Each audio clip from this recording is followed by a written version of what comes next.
Hey guys, welcome back for day 3 of our mobility series talking about the lower legs. Up until this point we've covered the calf muscles, we've covered the soleus muscle, and today we're going to talk about your lacrosse ball and your foot. The foot is a problem area for a lot of people, and usually it's because we wear shoes all the time. When you put your foot in a shoe, you tend to lock everything down. In its natural state, the human foot is designed to move and flex and bend. It's got a great deal. There's a good number of bones in the foot. There's also a lot of muscles and connective tissue. But when it's locked down inside a box like a shoe, it's not allowed to articulate in the proper way. And so a lot of those muscles and connective tissues atrophy over time. That can lead to a lot of things. It can lead to flat feet, it can lead to tight ankles, it can lead to a lot of issues that run up the chain to your calves, your quads, your hips, even up into your shoulders for some people. So focusing on the bottom of the foot itself can be a big deal for some folks. I even had a client not too long ago, actually. I was working with a client, I had her foam rolling the bottom of her foot, and she actually felt little electric sparks shooting up around her knee from foam rolling her foot. That's how tight the muscles and the nerves were bound up in her foot. So this is something that's really super important for a lot of us. A good thing to do is walk barefoot more often. I'm going to throw that in there as a little bonus tip.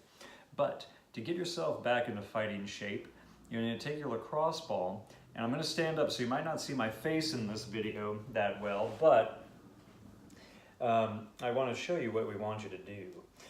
What you're going to be doing is just rolling the ball back and forth under your foot. This is actually enough pressure right here on my knee, but I would normally stand when I did this. I'm able to get a little bit more control and put more pressure on it when I do that. So rolling back and forth, I get a feel, one, what the anatomy of my foot feels like and where it's the most impacted by my daily habits. So a good place to kind of start is probably right in the arch of the foot. That's a big meaty area relative to the foot itself. And then work your way forward, kind of roll across under the balls of your feet, just before the toes. You can even cross the ball right up under the toes and kind of push down, get a little stretch in there, those tendons and ligaments. Feels really good. Roll to the outside the arch right in there, and then you can even get back into the heel.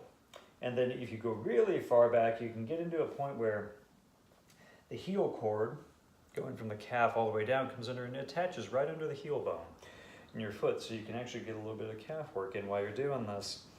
I want you to spend 3 minutes to 4 minutes, let's say, we'll make it an even 4 minutes. 4 minutes on each foot. Spend some time really exploring this. You never know what's going to come up or what you might feel. If you feel some popping and clicking, that's fine. That's just a few bones sort of getting realigned and put back into place. Totally acceptable.